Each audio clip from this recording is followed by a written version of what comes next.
Oke, kali ini di konten perdana untuk podcast kita santai aja Kang. Ya, siap. Jadi sebenarnya di channel saya Suradipa itu membuat satu playlist Kang. Playlistnya saya kasih nama Omah Dipa. Omah Dipa. Iya, Omah Dipa. Jadi Omah tuh ya rumah. Rumah ya. Nah, Dipa. Sebenarnya nyari satu kata atau satu istilah yang mudah dipahami aja. Nah, ini konten perdana. Walah. Konten perdana nih sama Kang Ari Julian. Terhormat sekali saya. Iya, karena seingat saya dulu pernah janji sama Kang Ari kalau Iya. ruangannya udah ready, equipment udah ready, konten pertama adalah Kang Ari gitu. Terima kasih. Ini, sebuah kehormatan. Kalau ngomong atau ngobrol sama Kang Ari ini sebenarnya sudah banyak sih media yang pernah meliput ataupun mungkin juga Kang Ari juga pernah diundang untuk podcast juga kan di Ya. beberapa tempat gitu. Ya. Nah, jadi kalau saya tidak akan bertanya tentang perjalanan Kang Ari secara detail, awalnya Kang Ari bermusik atau ceritanya seperti apa. Nah, justru yang saya pengen dengar dari Kang Ari adalah masalah ini Kang. Ada dua statement yang sepertinya sering Kang Ari lontarkan, entah itu disengaja atau enggak disengaja. Yang pertama nih Kang, ada satu istilah yang menarik di kepala saya ketika Kang Ari menyebut musiknya Kang Ari itu musik sesat. Nah, itu yang pertama Kang. Itu yang Ya. Ini diprediksi nggak Kang pertanyaan saya nih Kang? Enggak. Enggak ya. Oke. Itu yang pertama. Kenapa memilih istilah itu sesat? Karena kan sesat bisa Ya. perspektif orang bisa macam-macam gitu ya. Itu satu. Terus yang kedua, bahwa Kang Ari akan menjadi musisi yang gagal ketika terkenal. Nah. Ini saya sering dengar, tapi nggak tahu apakah ada yang pernah bertanya itu atau enggak, saya nggak tahu. Gitu. Nah, yang pertama dulu Kang, Pertanyaan, ya. kenapa memilih Pertama, kata musiknya Kang Ari itu musik sesat gitu? Sesat, ya. Ha-ha. Wah, mulai dari mana ya? Mulai dari mana nih? Karena juga apa ya? Pertama, kalau kita bicara tentang saya bergerak di musik, ya dululah. Awalnya ketika berpikir musik masih seperti orang lain lah sama ya. Kita juga ingin eksis di dunia industri musik lah atau apa dan sebagainya. Tapi kan ketika kenyataannya perjalanan itu memberikan saya sebuah kesempatan justru bergerak dengan konteks gerilya. Apa namanya? Oke. Bukan gerilya dulu, indie ya. Indie, oke. Ya. Ketimbang indie. Ya. Nah, artinya kan ketika itu stigma berpikir bahwa musik kita ini musik yang tidak yang dieliminasi dari industri kan artinya Oke. gitu kan, kesannya Iya, begitu iya, kan. iya, iya. Tapi sebenarnya kalau saya sendiri nggak merasa begitu gitu, karena Iya. saya merasa musik saya bagi saya fine aja gitu. Ya. Cuma yang ingin saya kejar kan, saya ingin ngejar ke audiens saya gitu kan. Oke. Cuma seperti tadi kita ngobrol sebelumnya, bahwa ternyata ketika kita korek zaman dulu itu kesulitannya adalah dalam persoalan fasilitas yang tidak untuk iya benar. Dulu kan limit tuh Kang. limit. Mau rekaman mesti ke studio, studio yang mana? Mahal tuh Mahal biayanya. lagi. Iya benar. Dan lagi kan kalaupun sekarang misalnya masuk studio kadang-kadang kan ada semacam ya penekanan itu. Oh, standarnya itu harusnya seperti ini. Nah, standarnya. Iya. Nah, saya itu pernah ngerasain juga namanya membantu rekaman gitu ya. Mungkin karena waktu itu musik direkturnya itu mungkin ingin ada kesempurnaan dari versi dia gitu. Oke. Nah, jadi ketika itu hal yang lumrah ketika kita ingin membuat sebuah rekaman, ada pengulangan kita mengulang ini. Itu ada satu sisi yang saya ngerasa hilang. Artinya gini, ketika yang saya mainkan itu sempurna menurut pandangan dia, tapi ada yang tidak dipertimbangkan oleh mereka itu adalah mood. Iya. Itu yang Iya, betul. saya udah membawainnya udah nggak pakai rasa yang menghayati sekali gitu. Benar. Nah itu saya pendam bertahun-tahun. akhirnya saya buat rekaman sendiri dan saya punya metode sendiri gitu. Oke. Akhirnya saya semacam pemberontakan di metode itu ketika saya indie ini. Akhirnya saya punya metodenya justru terbalik ketika orang bikin rekaman musik dasar dulu, misalkan bass dulu dengan drum, kemudian yang lain. Kalau saya justru spontan aja, justru harus vokal dulu atau dengan gitar dulu karena sana basicnya main gitar dengan vokal kan. Baru yang lainnya nyusul gitu. Jadi ingin membuat sebuah teori terbalik gitu kan. Nah itulah yang akhirnya saya berpikir ini sesat gitu. Ya memangnya udah aja saya bilang supaya mempermudah orang melihat ini gimana sesat lah gitu. Atau mungkin kalau saya sih sedikit menyimpulkan bahwa kata sesat itu tadi sebenarnya bukan sesat yang dalam artian sangat kompleks ya atau rumit gitu kan. Tadinya saya berpikir, sempat saya bertanya dalam hati Kang, waktu beberapa kali kita pernah perform bareng gitu kan, Kang Ari sempat melontarkan musik saya musik sesat gitu. Nah itu jadi pertanyaan Kang, bertahun-tahun saya simpan itu, saya simpan pertanyaan itu. Akhirnya baru kemarin terpikir, besok saya tanya nih, gitu loh ke Kang Ari, sesat dalam perspektif yang seperti apa sesatnya gitu. Ternyata mungkin berarti sesat itu yang Kang Ari maksud sesat itu tidak konvensional. Betul, mungkin ya. Betul. Artinya saya kan ingin mempermudah cara berpikir orang. Kalau orang nanti makin banyak bertanya kan, udah aja bilang aja, yang penting sesat aja lah, udah pokoknya gitu. Itu aja sebetulnya. Yang bahaya kan Kang, ketika orang perspektifnya terhadap kata sesat itu sendiri yang akhirnya orang tidak mendapat jawaban itu kan juga. Karena menurut saya gini Kang Ari menjadi salah satu mungkin bisa dibilang gini, saya menangkapnya sebagai role modelnya musisi generasi berikutnya, khususnya di Lombok nih. Yang saya lihat juga ada beberapa yang mencoba menduplikasi apa yang Kang Ari lakukan dengan versinya sendiri gitu loh. Nah, jangan sampai perspektifnya si teman-teman yang menganggap Kang Ari sebagai role model, sesat versinya mereka ini menjadi sesat yang gimana gitu. Kan ada juga kekhawatiran berpikir seperti itu. Nah, tapi saya paham gitu, ternyata yang dimaksud sesat sama Kang Ari ternyata itu tidak konvensional. Tidak konvensional, gitu. Betul. Terus yang ini Kang, yang berikutnya Kang, yang kedua tadi, apa ya tadi saya tanya ini, ya? Kalau terkenal. Nah itu Kang, itu saya penasaran tuh. Karena menurut saya versi terkenal setiap orang kan beda-beda. Iya. Menurut Kang Ari nggak terkenal, tapi menurut banyak orang Kang Ari terkenal gitu loh. Untuk saat ini gitu. Berarti gagal dong jadi musisi Kang. Itulah. Itu jawaban yang ingin saya dapetin. Saya ingin orang bilang kamu gagal gitu. Iya tapi menarik sih itu. Apa ya kalau saya menangkap gini Kang, itu apakah hanya sebuah bukan pelarian juga sih Kang. Jadi seperti kalau bahasa gaul itu ngeles gitu kan ya. Saya Kang Ari membuat musik versi Kang Ari, terserah mau laku apa nggak laku gitu, terserah. Nah akhirnya berpikir bahwa agar ketika si karya itu ternyata tidak banyak yang mendengar, akhirnya Kang Ari berpikir bahwa bakalan gagal kalau justru yang dengerin Kang Ari itu jadi banyak dan Kang Ari terkenal gitu loh. Iya kan? Iya. Ada korelasinya nggak sih Kang ke situ Kang?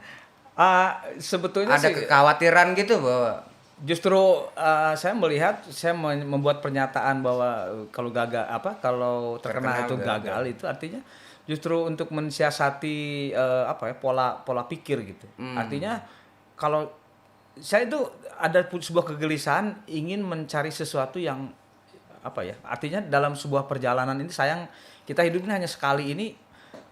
Kenapa nggak mencoba mencari sesuatu yang ketimbang kita menjadi follower, lebih baik kita menjadi trendsetter atau inovator atau apapun artinya. Artinya gini, orang udah umum kalau bilang wah saya pengen terkenal gitu. Dan memang jujur juga mungkin saya sendiri pernah punya perasaan itu, saya ingin terkenal. Tapi kan ketika perjalanan itu kan memberikan kita banyak muatan-muatan yang pertimbangan-pertimbangan, entah itu dari sisi spiritual, entah dari sisi pengalaman dan sebagainya. Artinya ada kecenderungan melihat konteks terkenal itu di satu sisi, kalau saya berbicara tentang kepercayaan lah gitu ya. Ketika di agama itu saya bilang ada kekhawatiran orang semakin terkenal semakin sombong. Nah, itu saya khawatir sekali gitu. Itu jadi saya pikir buat apa terkenal gitu kan? Nggak usah terkenal aja dah gitu. Toh nggak terkenal juga nggak apa-apa gitu. Toh, nah kayak gitu lah. Itu jadi rem berarti Kang. Ya, bisa jadi untuk itu ya. Artinya kayak alarm gitu ya, ngingetin alarm, gitu betul, ya. mengingatkan bahwa dan konteks lainnya ketika terkenal itu gagal. Oh, kenapa gagal? Ya memang artinya gagal itu bukan segala-galanya gitu. Artinya bagi saya bahwa gagal itu adalah sebuah kesuksesan juga gitu. Sukses dengan gagal itu gagal dengan sukses Kang ya. Sedih dan senang itu biasa-biasa aja dah. Gagal udah. Beda tipis tuh. Beda tipis. Gagal perspektifnya si A belum tentu gagal perspektifnya si B. Artinya gini, konteksnya kembali ke ini bahwa ketika saya membuat karya, saya ingin membuat karya itu adalah memang jujur adalah sebuah penyampaian, sebuah pesan atau apapun. Dan konteks persoalan di luar itu, hasil akhir dari itu mau terkenal kayak mau enggak, itu enggak jadi persoalan bagi saya. Jadi saya enggak akan mempersoalkan itu. Karena toh saya sudah melalui sebuah perjalanan, bahkan perjalanan yang ketika saya merasa bahagia tidak ada yang nonton pun juga saya bahagia gitu. Artinya bahwa saya sampai kepada satu tahap ketika saya hanya ditonton sama kursi pun, sama pohon pun juga saya senang gitu. Artinya udah selesai lah persoalan seperti itu. Jadi bahwa saya percaya nggak ada yang percuma apapun juga. Jadi sebenarnya akhirnya saya berhubungan itu dengan urusan kontemplasi ke dalam diri sendiri aja gitu. Sebenarnya gagal terkenal atau kalau terkenal berarti gagal itu sebetulnya lebih ke situ, Bli. Bisa menjadi satu alarm tadi. Alarm, satu sisi alarm. Dan yang kedua juga artinya ketika orang, lah kalau gitu misalkan kalau orang akhirnya toh kamu kan terkenal, kan gitu. Tapi kalau menurut saya, ya saya memang perlu dikenal. Karena orang ingin mengenali, jadi harus dikenal. Jadi artinya terkenal resiko dengan itu kan? Itu resiko kan? Betul, resiko. Terkenal tuh resiko ya. Gitu kalau menurut saya. Makanya ketika dia bilang, loh kalau gitu kamu gagal dong. Iya, dan artinya ingin menegaskan bahwa jangan takut dengan kata gagal gitu. Betul. Gagal itu bukan benar. Nah, ini ada satu korelasi Kang dengan statementnya Kang Ari, ketika terkenal berarti gagal. Nah, korelasinya adalah bahwa iklim bermusik di era sekarang kalau saya mengamati para musisi generasi sekarang nih Kang, generasi milenial nih, semua bisa dilakukan dengan sangat mudah. Mereka hanya memiliki satu perangkat yang sangat mudah didapat. Mereka bisa berkarya, dan untuk lebih kepada proses mereka berkarya itu sangat instan kalau menurut saya. Sekarang ini di era sekarang bisa dilakukan oleh siapapun, kapanpun, dimanapun, dan akhirnya siapapun bisa terkenal. Gitu loh. Akhirnya orientasi si pengkarya, bilang begitulah, orientasi si pengkarya ini lebih kecenderungannya lebih banyak kepada orientasi untuk menjadi famous atau terkenal itu tadi. Nah, kalau ada nggak pesannya Kang Ari bahwa ini kan Kang Ari cukup banyak album, sudah berapa album kira-kira Kang? Aduh, nggak tahu, 40 mungkin. Nggak kehitung lah Kang ya. Tahu lah, saya nggak pernah hitung. Udah banyak banget. Nah kan pastinya ada satu perubahan yang Kang Ari rasakan dalam berproses sampai dengan akhirnya ada di era sekarang gitu loh. Kan menurut Kang Ari sendiri di era sekarang kan pasti lebih mudah berproses gitu kan, berproses. Nah bedanya Kang, berproses di era awalnya Kang Ari berproses sama sekarang tuh apa menurut Kang Ari? Bedanya ya? Karena kan ini hubungannya dengan gini Kang, fasilitas yang ada, media yang ada kayak YouTube deh contohnya. sangat memudahkan orang untuk mendistribusikan karyanya secara digital gitu, dan akan dikenal sama orang gitu. Padahal tidak menjadi satu ukuran pasti ketika orang publish karyanya bisa terkenal. Tergantung kan. Iya, betul. Gitu, tergantung karyanya apakah bisa mencari audiensnya. Iya. Gitu, karyanya bisa tersampaikan dengan baik gitu. Nah, yang saya pengen bahas adalah yang pengen dengar dari Kang Ari, perbedaan prosesnya Kang. Yang di era dulu dengan sekarang gitu. Perbedaannya apa yang paling kerasa gitu? Sangat banyak sih beli ya. Artinya di awal ya otomatis kan jam terbang kita juga masih terbatas ya. Oke. Wawasan kita masih terbatas. Di sisi lain fasilitas pun terbatas kan. Benar. Artinya satu-satunya apa ya yang menjadi fantasi kita adalah gimana caranya kita bisa rekaman di tempat rekaman yang semestinya gitu kan. Karena kita waktu itu sudah dicekoki dengan sebuah hasil rekaman itu seperti ini gitu kan. Dan di saat itu kan memang tidak ada fasilitas yang bisa dimaksimalkan yang dekat dengan keberadaan kita itu kan nggak mungkin lah. Itu kan suatu yang luar biasa. Nah itu memang itu bedanya di situ ketika akhirnya kita harus berkenalan dengan ruang-ruang itu. Dan itu kan nggak mudah. Artinya nggak mudah itu pencapaian kita kepada yang kita inginkan itu nggak ya apa ya, perjalanan itu jauh dan waktu itu referensi pun kita terbatas kan gitu. Betul. Cara pemikiran, latar belakang pemikiran, dan ketika fase itu juga berlanjut di era kini dalam keadaan saya juga sekarang sudah ya walaupun masih kurang tapi saya masih harus banyak belajar, tapi saya udah lebih lumayan lah daripada dulu gitu ya. Ada cara berpikir yang berubah, Bli. Oke. Artinya berubahnya itu gini, ketika dulu waktu masih terbatas, itu memang ada kegelisahan yang saya coba bangun itu bahwa bagaimana caranya saya memaksimalkan keterbatasan gitu. Iya.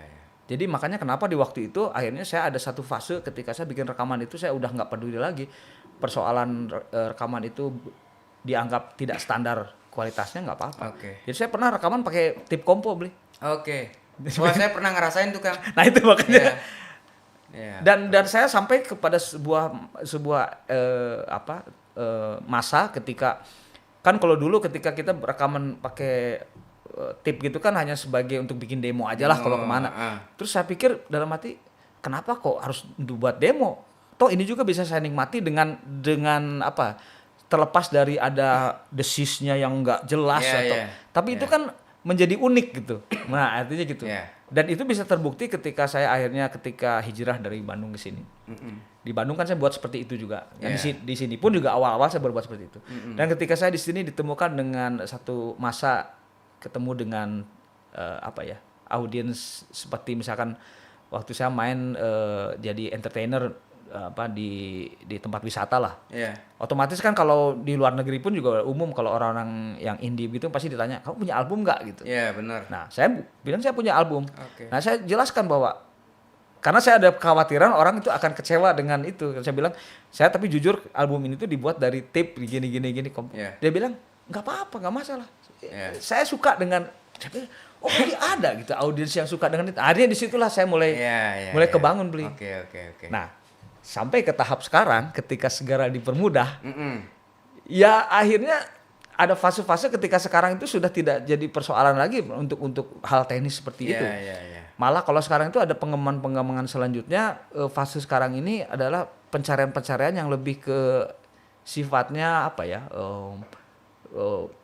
Tidak lebih ke teknis ini, tapi lebih ke hal penggalian, ide, eksplorasi dan sebagainya. Apalagi ketika sekarang bermusiknya kan, toh sekarang kan kita udah mengenal banyak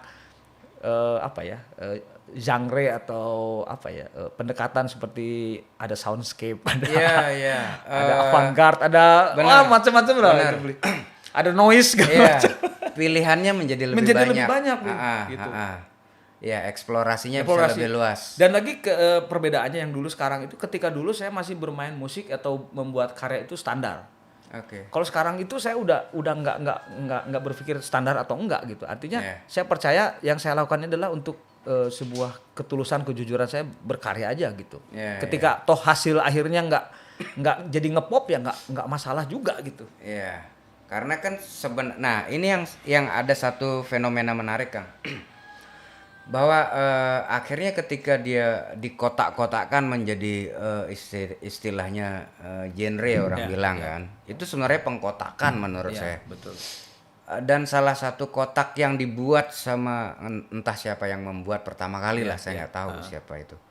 Ada salah satu kotak menyebut kotak itu adalah pop gitu. Iya, iya, iya. Padahal kan itu singkatan dari populer. Populer, Kan? betul, Nah, betul. menurut saya itu bukan genre gitu Bukan loh. genre. Iya. Tapi salah kaprah jadi genre kan. Jadi genre gitu loh. Nah, iya. Nah, ada satu kekhawatiran di kepala saya bahwa informasi-informasi yang tidak didapatkan oleh para pelaku musik khususnya dengan benar atau mungkin dengan wise gitu mereka menerima informasi yang ada itu banyak yang salah terhadap perspektif yang mereka bangun sendiri gitu loh.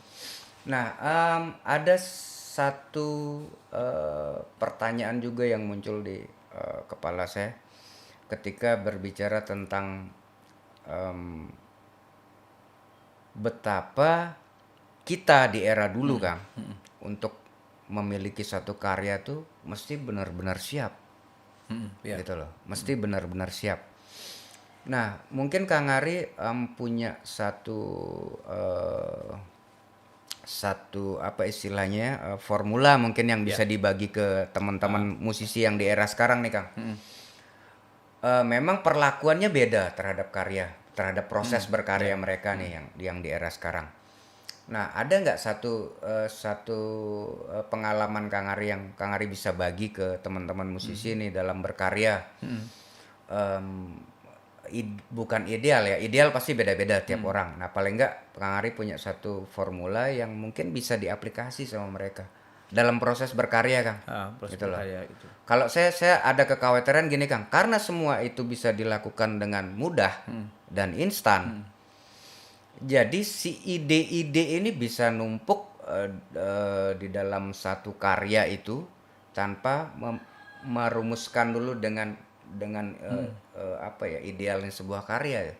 Artinya mengesampingkan rasa itu sendiri. Ya, ya. Nah, itu yang saya pengen tanya pengen Kang Ari kasih berbagi gitu. Kira-kira ada formula apa untuk Ya, saya sih kalau berdasarkan dari proses yang pernah saya rasakan dan saya lakukan ini, ada beberapa karya itu memang dia punya idealnya, misalkan bentuknya sudah utuh seperti itu gitu. Tapi dalam perjalanan itu kan juga ketika saya memang ketika melakukan sebuah pencarian kegelisahan itu ada menemukan sesuatu yang menarik dari proses spontanitas gitu. Oke. Jadi improvisasi, spontanitas dan sebagainya.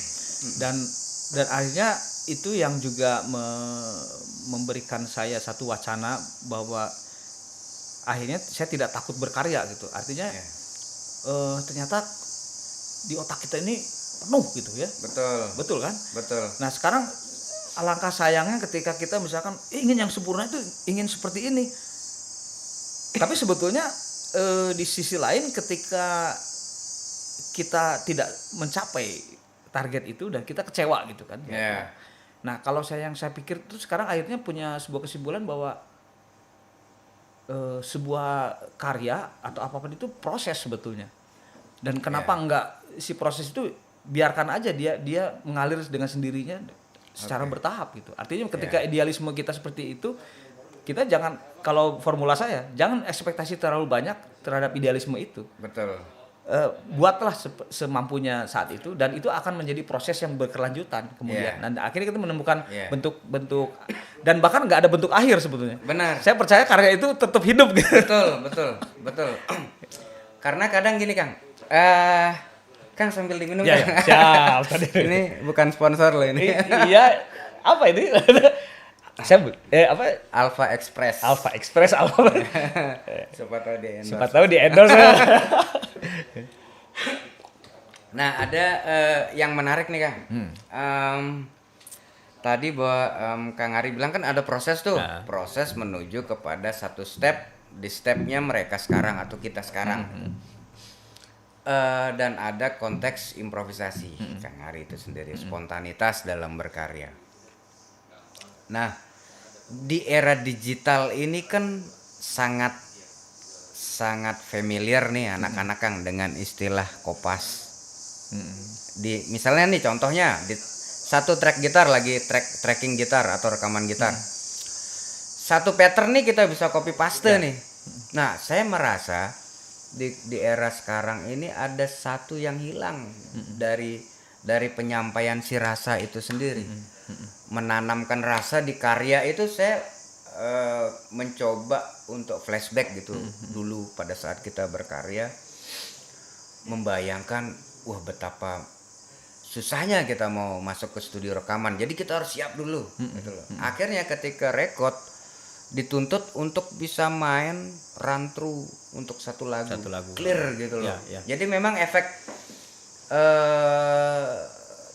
kebiasaan untuk bermain dengan mengalir gitu aja itu akhirnya terjadi. Nah kalau sekarang itu sangat besar kemungkinan ya, atau bahkan kebiasaan teman-teman sekarang tuh berkarya dengan sistem copy paste itu. Nah menurut Kang Ari nih, ini kan dengan satu pertanyaan, ini yang terakhir deh pertanyaan saya Kang. Apa namanya? Ada satu statement, entah siapa yang pertama kali mengatakan itu, bahwa si karyalah yang akan mencari audiensnya. Nah, ini kan korelasinya dengan rasa itu tadi kan, rasa yang diberikan kepada si karya itu sendiri. Akhirnya si karya itu menjadi seperti semacam punya roh, kalau menurut saya. Nah, akhirnya ketika si karya ini udah punya roh, saya yakin dia akan menemukan audiensnya sendiri, walaupun sangat segmented ya gitu. Nah, menurut Kang Ari itu terhadap statement itu Kang, nggak salah juga sih sebetulnya, nggak salah juga. Memang bisa saja dia menemukan audiensnya ya. Tapi artinya kalau saya sih melihat dari kacamata saya bahwa karya itu ya karena berangkat juga dari, memang kalau saya sih melihat berkarya itu memang mencoba mengaktualkan apa ya, kejujuran atau ketulusan rasa itu ya. Jadi seperti ini tapi juga di sisi lain ada hal-hal yang kalau tadi dibilang karya itu akan menemukan audiensnya sendiri, itu memang perlu juga tahap atau fase ya. Karena juga yang unik itu ketika satu saat saya pernah punya pengalaman begini. Ketika saya buat lagu udah lama nih, tahun lama lah. Lagu itu kemudian dibawakan ulang oleh orang lain dengan aransemen yang berbeda dan menjadi sesuatu yang beda juga, dan audiensnya pun juga beda dan ada gitu. Artinya ketika saya mencoba membandingkan, ya orang itu ada komentar yang berbeda gitu ketika oh ini masa ini, dan itulah ketika campur tangan rasa kita itu bukan hanya kita ya, tapi ketika karya itu juga dibawakan oleh orang lain dan tetap punya audiensnya juga yang berbeda. Dan saya percaya karya itu juga tergantung kita tawarkan ke audiens yang tepat atau enggak. Betul, gitu. Benar. Cuman kan kita nggak tahu Kang, audiens yang tepat tuh yang seperti apa kan gitu. Iya, betul. Kan nggak bisa nebak kita. Nggak bisa nebak, betul. Gitu loh. Karena seringkali saya juga ngalamin gitu Kang. Prediksinya ntar begitu di satu event nih, main gitu. Prediksi tuh sering meleset gitu loh.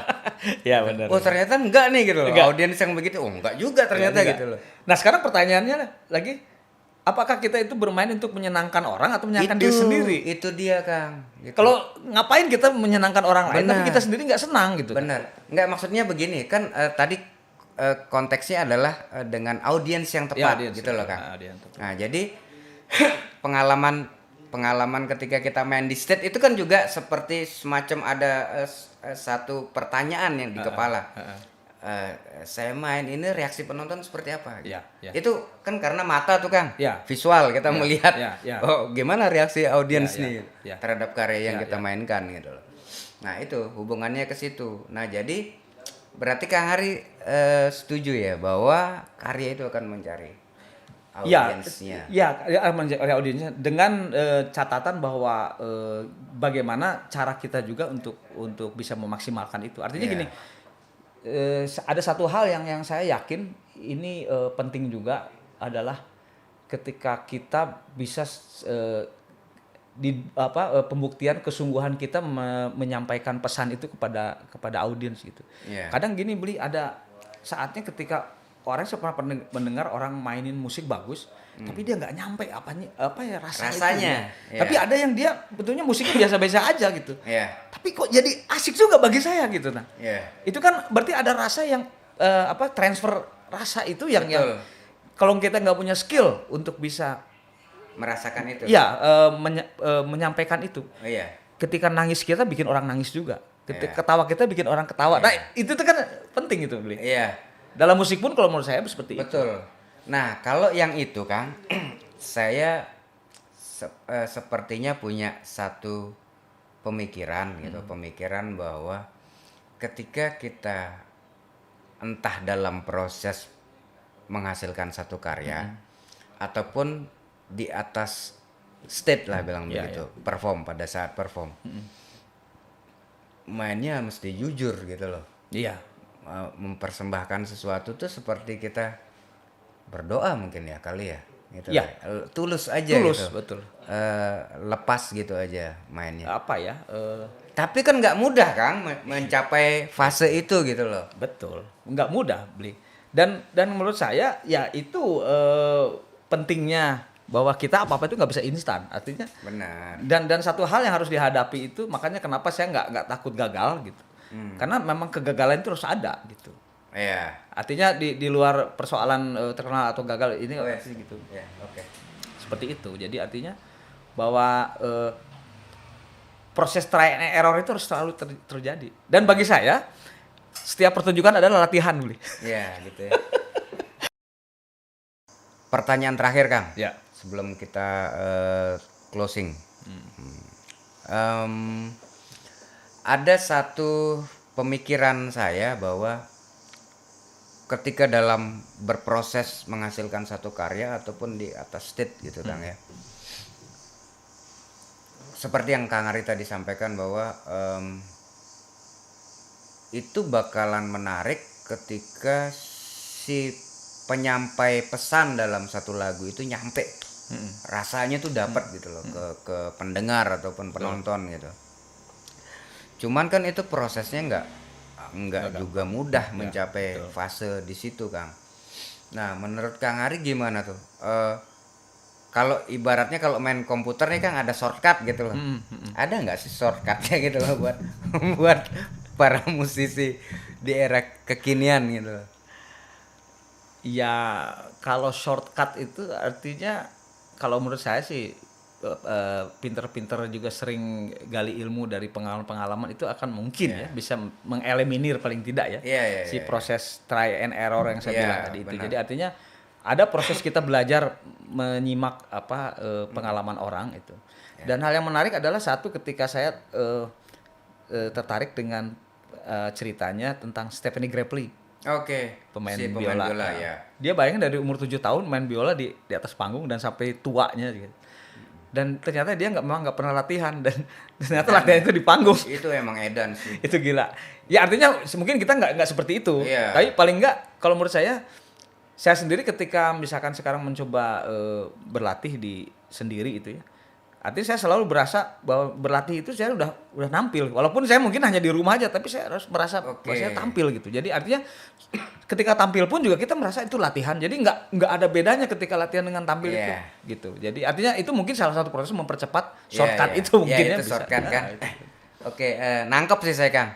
Jadi mungkin itu satu pesan yang menarik untuk sebenarnya untuk teman-teman di rumah gitu ya, yang menonton video ini. Untuk musisi khususnya. Jadi shortcut itu dalam artian ya jangan berpikir bahwa itu akan menjadi instan juga betul, gitu loh. Betul. Cuman itu akan mungkin seperti ada satu pepatah bilang Kang, jangan kalau nggak pengen jatuh di lubang yang sama gitu kan. Harus. Itu sebenarnya kan kita bisa dari mendengar Oh iya, betul. atau mengambil satu pengalaman Ya, dari orang lain Ya, agar kita betul. juga nggak jatuh di lubang yang dia jatuh nih gitu betul, loh. betul. Itu kan cukup menarik. Itu bisa menjadi shortcut juga kan gitu Betul. loh. Jadi intinya bahwa seperti yang Kang Aris sampaikan, betapa pentingnya menyampaikan sebuah lagu dalam konteks berkarya ataupun perform itu dengan tulus gitu aja. Nggak ada perasaan bahwa saya harus tampil maksimal nih gitu, harus semacam beban gitu. Artinya gini, kenapa untuk juga jangan tidak ada beban itu artinya gini, kita juga kalau menurut saya pribadi bahwa nggak ada yang sempurna gitu. Ya sempurna itu kan hanya milik Tuhan. Nah kan? itu kan makanya justru yang menarik itu adalah ketika yang kita cari ini, kalau saya sih pribadi bukan melatih sebuah lagu sempurna sampai kita benar-benar di panggung pun sempurna, itu enggak. Yeah. Tapi bagaimana melatih kita mempersiapkan peralatan daruratnya ketika terjadi kecelakaan. Nah itu Oke, kan. prepare-nya Ngerti lebih kan? ke situ Kang ya. Nah, iya, maksudnya artinya Oke. ketika terjadi seperti ini, kita harus seperti apa kan? Oke. Itu tuh penting juga. Oh itu jam terbang tuh Kang. Nah, itu makanya. Nah, iya, jam terbang. Tapi paling enggak itu yang tadi saya katakan bahwa pengalaman-pengalaman seperti itu pun sebenarnya tanpa mengalami pun mereka harusnya udah bisa Harus bisa, betul. mengambil kesimpulan dari pengalaman orang lain. Oh iya, gitu. jelas itu. Ya jelas. Nah, oke, sepertinya udah cukup panjang ngobrolan kita Kang. Yang berikutnya mungkin kita akan mengundang Kang Ari lagi Ya, siap. untuk di session berikutnya dengan konteks atau tema yang beda kayaknya. Masih banyak sih sebetulnya. Banyak banget. Saya juga masih banyak sebenarnya pertanyaan Kang. Cuman nggak mungkin kita bahas Ya, semuanya betul. nih. Gitu. Ntar kasihan yang nonton panjang Ya, banget. panjang banget gitu itu. loh. Mm-mm. Ya. Jadi itu tadi obrolan perdana Om Dipa podcast Ya. bersama Kang Ari Julian ya. Siapa yang nggak tahu Kang Ari Julian? Ya. Berarti kalau masih ada yang belum tahu berarti Kang Ari termasuk sukses. Gagal Ya, menjadi betul, terkenal betul, gitu betul. Kang. Oke. Jadi pesannya adalah bahwa jangan takut untuk gagal Betul. dalam berproses menghasilkan karya. Gagal itu bagian dari sebuah perjalanan lah. Ya. Gagal bagian dari sebuah perjalanan. Oke Kang Ari, terima Ya, kasih terima kasih. banyak untuk Sama-sama, waktunya. Bri. Sampai Oke, bertemu lagi sampai di ketemu lagi. sesi berikutnya. Siap. Sampai jumpa lagi. Sampai jumpa.